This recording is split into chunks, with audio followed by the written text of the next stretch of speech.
السلام علیکم ورحمۃ اللہ وبرکاتہ۔ علی گڑھ کے ایک علاقے کے اندر ایک ماں نے وہ کر دیا جس کا تصور بھی، جس کو امیجن بھی نہیں کیا جا سکتا تھا۔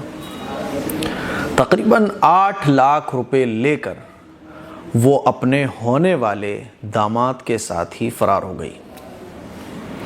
شادی 16 اپریل کو ہونے والی تھی، یعنی 6 دن کے بعد۔ پورے گھر میں شادی کی تیاریاں چل رہی تھیں، پورا ماحول تھا شادی کا، سب کچھ ایک دم بڑے طریقے سے چل رہا تھا۔ اچانک کیا ہوتا ہے کہ گھر سے یہ عورت جو ہے نا وہ غائب ہو جاتی ہے۔ اس کا شوہر جتیندر اس کو تلاش کرتا ہے۔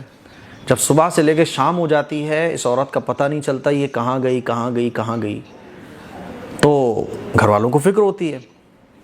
پھر دوسری طرف سے خبر آتی ہے کہ اس جتیندر کی بیٹی کا جس کے ساتھ وواہ ہونا تھا، شادی ہونی تھی، وہ بھی غائب ہے صبح سے۔ تو پھر شک بڑھ جاتا ہے کہ ادھر یہ بھی غائب ہے، ادھر وہ بھی غائب ہے۔ پھر جب اور چھان بین کی جاتی ہے تو پتہ چلتا ہے کہ گھر سے 3 لاکھ روپے نقد کیش اور 5 لاکھ روپے کے سونے اور چاندی کے زیورات بھی غائب ہیں۔ اور پھر جب اس طرح کے واقعات ہو جاتے ہیں نا، تو بیچ بیچ میں جو انسیڈنٹس ہوتے ہیں، جو چھوٹے چھوٹے واقعات ہوتے ہیں، ان کی طرف آدمی کا دماغ لگتا ہے۔ تو جتیندر نے تھانے میں جا کے رپورٹ لکھوائی اور بتایا کہ میری جو بیوی ہے وہ اپنی بیٹی کے ہونے والے شوہر کے ساتھ بھاگ گئی۔ 16 تاریخ کو شادی ہونی تھی، سب کچھ تیاریاں ہو چکی تھیں، جو میرج ہوم ہے وہ بھی طے ہو چکا تھا، شادی کے کارڈ بڑھ چکے تھے، پوری تیاریاں چل رہی تھیں، مہمان بھی آنا شروع ہو گئے تھے گھر پر، سب کچھ اوکے تھا۔ اچانک سے یہ ہوا کہ میری بیوی غائب۔ پھر بعد میں پتہ چلتا ہے کہ داماد بھی غائب ہے ہونے والا۔ اور جب یہ بات ہوئی تو جتیندر نے یہ بھی بتایا کہ اب مجھے پتہ چلا ہے کہ بیچ میں جو یہ دن رات داماد سے باتیں کر رہی تھی موبائل پر، تو اب مجھے سمجھ میں آیا کہ اچھا یہ تو بیچ میں چکر ہی چل رہا تھا۔ کچھ مہینے پہلے ہونے والی ساس نے اپنے داماد کو ایک موبائل گفٹ کیا تھا بڑا مہنگا۔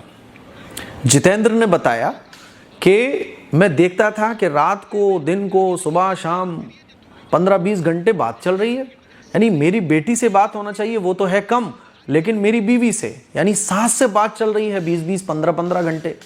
تو مجھے تھوڑا سا تو ڈاؤٹ ہوتا تھا، میں سوچتا تھا چلو اگنور مار دیا کرتا تھا۔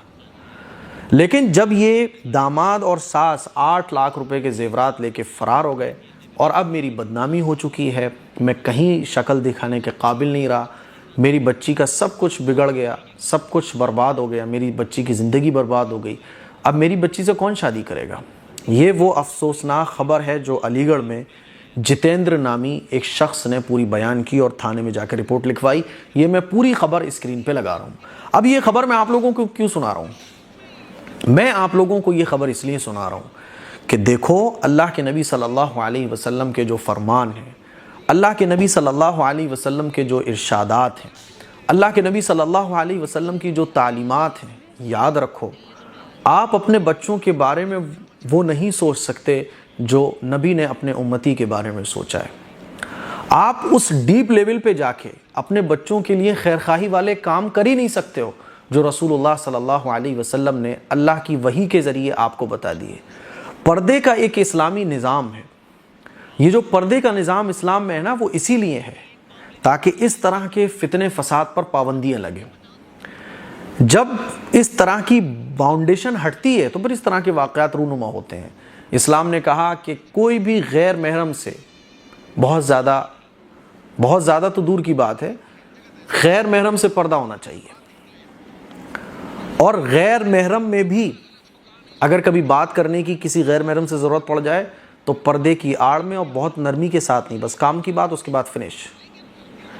اور اس فتنے فساد کے زمانے میں تو داماد کو بھی ساس سے احتیاط کرنا لازمی ہے۔ دیکھیں بہو اور سسر کا رشتہ یہ محرم والا ہے، لیکن اگر بہو کے ساتھ سسر بہت زیادہ کلوز ہو رہا ہے، نہیں ہونا چاہیے۔ بہو سے پیر دبوانا، مالش کروانا، یہ بالکل بھی اس فتنے فساد کے زمانے کے ٹائم میں بالکل بھی درست نہیں ہے۔ تو شریعت نے جو یہ پردے کی حدود لگائی ہیں اس کی یہی وجہ ہے تاکہ اس طرح کے واقعات رونما نہ ہو. اس طرح کے فتنے فساد سے ہم سب لوگ محفوظ رہیں. آج کل ہمارے گھروں میں دیکھنے میں آتا ہے کہ ہم جو ہے نا پردے کا کوئی لحاظ ہی نہیں کرتے. دودھ والا ہے وہ بھی ہمارے گھر کے اندر ڈائریکٹ چلا آ رہا ہے. ہم دیکھتے ہیں کہ وہ لائٹ فٹنگ والا ہے وہ بھی ہمارے گھر پہ ڈائریکٹ چلا آ رہا ہے. ہمارے گھر کی عورتیں جو ہے نا خوب ایک دم نارمل ہو کے بات کر رہی ہیں. گھر میں کوئی مرد نہیں ہے. اور اللہ کے نبی صلی اللہ علیہ وسلم کی اس حدیث کو بھی یاد رکھ لو کہ کسی بھی مرد اور عورت کو تنہا یعنی کوئی بھی نہیں ہے کمرے میں, گھر میں کوئی بھی نہیں ہے, ایک غیر مرد ایک غیر عورت تنہا اگر ہیں تو نہیں ہونا چاہیے, کیونکہ تیسرا پھر شیطان ہوتا ہے. یہ جو ساس داماد اور سسر اور بہو کے جو واقعات آ رہے ہیں نا, جو آج کل اتنے سادے ایسے واقعات سننے کو مل جاتے ہیں, اس کی وجہ یہی ہے کہ ہم احتیاط نہیں کرتے. اسی لیے میں آپ لوگوں کو یہ واقعہ سنا کر یہ بتانا چاہتا ہوں کہ دیکھو اسلامی تعلیمات کو فالو کرو. پردے کا نظام آپ کے گھر میں باقی رہنا چاہیے. اگر کوئی دودھیا آ رہا ہے تو آپ کے گھر کی بیٹی آپ کی بچی دودھ لینے نہ جائے, گھر کا کوئی مرد جائے. اور کسی بھی غیر مرد کا, بلکہ میں تو یوں کہتا ہوں کہ کسی بھی محرم مرد کا, ایسا محرم جو پہلے تو غیر محرم تھا لیکن کسی رشتے کی وجہ سے محرم بن گیا, جیسے کہ ساس, جیسے کہ سسر اور بہو, جیسے کہ ساس اور داماد, ان کا بھی کسی اور کی غیر موجودگی میں یعنی تنہا ملنا یہ درست نہیں ہے. بہت احتیاط رکھنے کی ضرورت ہے. داماد کو ساس کے ساتھ گلے ملنا یہ بالکل بھی درست نہیں ہے. ایسے گلے ملنا کہ ساس ٹھیک ٹھاک ہے, بہت بڑھاپا تو نہیں آیا, کیونکہ فتنے کا اندیشہ ہے. اسی لیے میرے عزیز بھائیوں میری بہنوں, یہ واقعہ میں نے آپ کو سنایا کہ دیکھو جب پردے کے نظام پر عمل نہیں ہوگا تو اس طرح کے واقعات بہت عام ہو جائیں گے. بات سمجھ آ رہی ہے میری؟ اس لیے پردے کے مسئلے پر پابندی کے ساتھ عمل کیا جائے, جتنا احتیاط رکھنے کی کوشش کی جائے. آپ کے گھر کی بچیاں بیٹیاں کبھی بھی مرد عورت تنہا جمع نہ ہو. کہیں اگر ضرورت بھی پیش آ رہی ہے تو پورا گھر وہاں موجود ہونا چاہیے. کوئی الیکٹریشین آ رہا ہے, کوئی گھر میں کام کرنے کے لیے آ رہا ہے, تو ایک پردے کا نظام ہمارے گھر میں ہونا چاہیے تاکہ اس طرح کے فتنے فساد والے واقعات پیش نہ ہوں. اب بتائیے اس بیچارے کا کیا ہوگا, جتیندر کا, یہ کیسے معاشرے میں منہ دکھائے گا, کیسے شکل دکھائے گا. اچھا جب یہ چیزیں ہو رہی ہوتی ہیں تو ہم بہت لاپرواہ ہو رہے ہوتے ہیں.